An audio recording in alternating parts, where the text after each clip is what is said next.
BTS, Арлингтон и главный вопрос о премии Грэмми 2027 года. Привет, ARMY! Появились интересные новости, вновь привлекшие внимание к BTS в США. Речь идет не только об их выступлении в Арлингтоне, штат Техас, но и о начавшихся обсуждениях возможного введения категории «Азиатская поп-музыка» на церемонии вручения премии Грэмми в 2027 году. После того, как BTS объявили, что не будут выдвигать свои работы на Грэмми 2027, общественное внимание переключилось на Национальную академию искусства и науки звукозаписи. Возникает вопрос, претерпевает ли изменение система категорий Грэмми. И что еще более интригует, не становится ли из-за глобального взлета азиатской музыки все труднее точно отражать статус артистов в рамках существующих категорий. Но прежде чем углубляться в тему Грэмми, стоит упомянуть еще одно не менее важное событие. Всего через день после появления новостей BTS выступили в Арлингтоне. В тот вечер стадион от Ampersand был заполнен десятками тысяч фанатов ARMY. Арлингтон превратился в море ARMY. Задолго до выхода BTS на сцену атмосфера вокруг стадиона была наэлектризована. Фанаты съезжались отовсюду, кто-то на слайдстике, кто-то был в мерче BTS, но всех объединяла одна цель – увидеть группу вживую. Когда сменилось освещение и на сцене наконец появились BTS, стадион взорвался ревом толпы. Глубоко трогательный момент наступил во время исполнения песни «Spring Day». ARMY подпевали, и порой голоса зрителей сливались в единый хор, казалось, что они не просто смотрят концерт, а сами являются частью шоу. В этом одна из сильных сторон концертов BTS. Связь между артистом и аудиторией выходит за рамки пространства между сценой и трибунами. И здесь есть энергия, есть отклик, и есть общее переживание. Затем атмосфера накалилась еще сильнее. Песни Run BTS, MIC Drop, Not Today и Fire наполнили стадион совершенно иной энергией. Когда зазвучало вступление к MIC Drop, снова раздались восторженные крики. Имена участников BTS выкрикивали со всех сторон.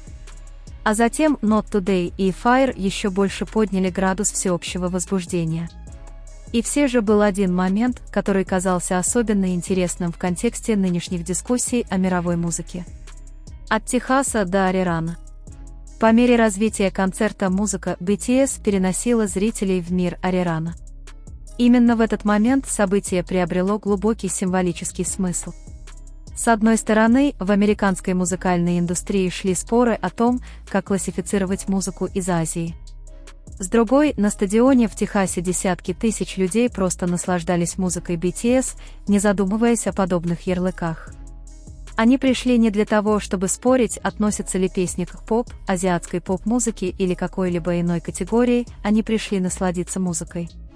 Когда зазвучала композиция «Idol», стадион вновь наполнился оглушительным ревом фанатов из ARMY. Язык не стал преградой. Культурные различия не помешали зрителям подпевать. Техас – это не Сеул. И все же в тот вечер корейская музыка мощно отозвалась в самом сердце Техаса. Эта сцена подчеркнула истину, становящуюся все более очевидной в современной музыкальной индустрии. Музыке не нужен английский язык, чтобы стать всемирно известной. А как насчет Грэмми? Это важный момент. В социальных сетях фанаты из ARMY могут столкнуться с громкими заявлениями о том, что премия Грэмми якобы уступила BTS. Однако здесь стоит проявлять осторожность. Не было никаких официальных заявлений, подтверждающих, что Академия звукозаписи пошла на уступки BTS. Даже если ведутся дискуссии или обсуждения возможности введения категории «азиатская поп-музыка», это вовсе не означает, что BTS – единственная причина таких разговоров. Правильнее рассматривать это как часть более широкой дискуссии об эволюции мировой музыки и принципах формирования категории премии Грэмми. И здесь возникает любопытный вопрос. Действительно ли азиатской музыке нужна отдельная категория? Или же музыку следует оценивать по таким критериям, как качество, креативность, достижения и влияние, не ограничиваясь рамками языка или страны происхождения? Однозначного ответа не существует, ведь музыкальный мир, несомненно, изменился. BTS — это музыка, которую трудно втиснуть в привычные рамки. Сами BTS служат ярким тому примером. На протяжении всей карьеры их музыка охватывала широкий спектр стилей: хип-хоп, поп-музыку, R&B, электронную музыку, рэп и другие направления. В то же время их корейская идентичность остается неотъемлемой частью их творческого пути. Именно поэтому BTS невозможно однозначно определить каким-то одним ярлыком. Это группа из Южной Кореи, хотя значительная часть их песен исполняется на корейском языке, их аудитория охватывает весь мир. Концерт в Арлингтоне служит тому ярким визуальным подтверждением: десятки тысяч людей самого разного происхождения собрались в одном месте, поднимая ввысь светящиеся палочки, подпевая, ликуя и наслаждаясь музыкой, которая звучит преимущественно на корейском языке. Arirang и новая глава BTS. Еще один интересный аспект – это эпоха Arirang. Музыкальный путь BTS продолжает развиваться, демонстрируя разнообразие стилей и подходов, отражающих опыт, накопленный группой за годы работы в индустрии. Такие песни, как Body to Body, Arirang, Like Animals и Normal, стали предметом обсуждения среди фанатов в контексте этого периода. По мере расширения музыкальных горизонтов BTS вопросы о жанровой принадлежности и классификации становятся все более любопытными, ведь чем масштабнее творческий рост артиста, тем сложнее втиснуть его в рамки какого-то одного определения. Нужна ли BTS Грэмми? Это интересный вопрос, однако ответ на него вряд ли сводится к простому «да» или «нет». Решение BTS не выдвигать свои работы на соискание премии Грэмми 2027 года вовсе не означает враждебного отношения к Академии звукозаписи. Точно так же и пересмотр определенных категорий не обязательно свидетельствует о том, что Грэмми признает поражение.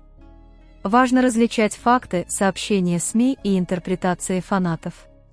Очевидно одно: влияние BTS на мировую музыкальную индустрию проявляется во многом в концертах, показателях стриминга, численности аудитории, фан-сообществе и, конечно, в способности собирать полные стадионы в разных странах. Ярким примером тому служит выступление в Арлингтоне. Ответ ARMY на стадионе. В конечном счете организаторы Грэмми могут определять категории, а комитеты – выбирать номинантов, но есть вещь, которую невозможно измерить лишь наградой – это связь между артистом и слушателями. Фанаты ARMY в Арлингтоне дали ответ предельно просто: они пришли, пели, поддерживали группу и заполнили стадион. Не требовалось громких заявлений, голосов десятков тысяч людей было достаточно, чтобы показать: музыка BTS занимает важное место в сердцах слушателей. Возможно, именно поэтому вопрос звучит не просто как «нужна ли BTS Грэмми», а скорее «как далеко BTS смогут продвинуть корейскую музыку на мировой арене». Заключение. Вечер в Арлингтоне подарил нам простой, но впечатляющий образ. Южнокорейская группа в самом сердце Техаса поет на корейском языке, а десятки тысяч людей подпевают им. В этом и заключается сила музыки. Это не стирает различия, но гарантирует, что они не станут преградой для разделенного всеми эмоционального переживания. Так уступает ли премия Грэмми группе BTS? На данный момент нет официальных оснований утверждать подобное. Текущие дискуссии касаются категорий, представленности азиатской музыки и того, как индустрия премии адаптируется к меняющемуся глобальному музыкальному ландшафту. И все же есть кое-что, что трудно не заметить. Влияние BTS давно вышло за рамки какой-либо одной номинации. От Сеула до Арлингтона, от Южной Кореи до США, от корейского языка до мировой сцены, путь BTS продолжается. И, возможно, именно здесь начинается их новая глава. А что думаете вы, ARMY? Считаете ли вы, что такие категории, как азиатский поп, Asian поп, все еще необходимы? Или пришло время оценивать музыку более широко, не придавая чрезмерного значения языку или стране происхождения? Делитесь своими мыслями в комментариях. Не забудьте поставить лайк, подписаться на канал Tikuk Spotlight и включить уведомления, чтобы не пропустить свежие новости о BTS, Arirang, их пути в США и событиях вокруг Грэмми. До встречи в следующем видео, ARMY.